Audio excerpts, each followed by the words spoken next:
Does it make any sense to consider taking an adjustable variable rate in 2023? This question is starting to come up more and more and more, and in today's video, we're going to effort to explain why it makes sense to consider an adjustable rate mortgage or why it might make sense not to. Also, what is the difference between an ARM, adjustable rate, and a VRM?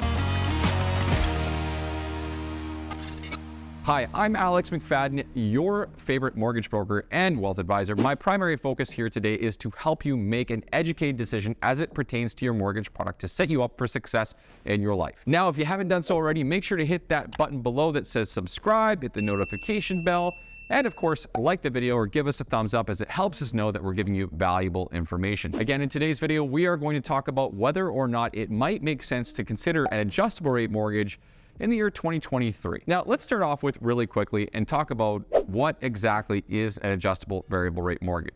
You see, the terms get thrown around quite consistently. Variable rate mortgage, adjustable rate mortgage, what does it all mean? Now, in the year 2022, we obviously saw a massive increase in interest rates in a short amount of time, and it was devastating for some consumers, specifically when it came to people's cash flow when it came down to having what we call an adjustable rate mortgage. Now, there was a lot of confusion in the marketplace because we saw people who had no payment changes, some who kept hearing about trigger rates, and others that were seeing their payments change every single month. Now, adjustable rate mortgage is a mortgage where actually the payments increase or decrease based on the interest rate, essentially on a monthly basis, as the Bank of Canada increases or decreases the overnight rate. As an example, if your interest rate was at 2.5%, the Bank of Canada were to raise rates by 0.5%, your bank increases their prime rate, and you would see your payments increase based on that 0.5% increase in interest. And the purpose of doing so is to make sure that you're still paying your mortgage off on that same amortization period, whether it be 20,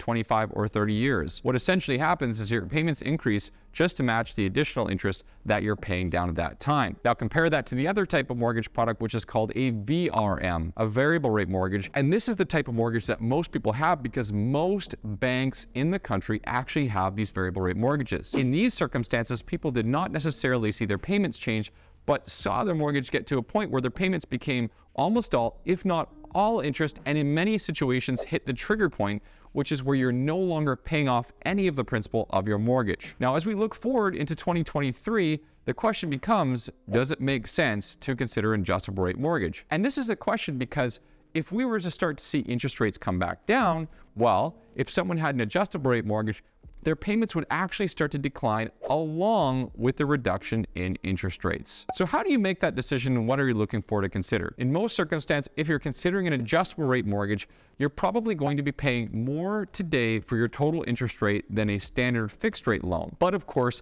depending on where the market goes and the Bank of Canada goes in regards to their actual interest rate adjustments, that individual could see their interest rates become the same and less than that fixed rate in a relatively short amount of time. Let's give an example. So again, where this could be an effective strategy is someone who is considering the option of taking a long-term fixed rate loan and comparing this to a variable rate mortgage in their consideration today. If they were to start at a rate of, let's say, 6.25%, or they were to take a 3-year fixed at, for example, 5.5%, it wouldn't really take much for an ARM rate to actually benefit the variable rate consumer. In addition to that, we also have the benefit with the ARM rate to have a maximum prepayment penalty of 3 months worth of interest. In a circumstance where, let's say, the Bank of Canada were to decrease interest rates of, say, 1% over a 12-month period, but then stall, if we saw fixed rates become lower, that person would also have the second option to refinance at a low cost or perhaps even lock in their mortgage rate at a lower fixed rate. Now, there are a lot of other considerations when thinking about a fixed rate or a variable rate,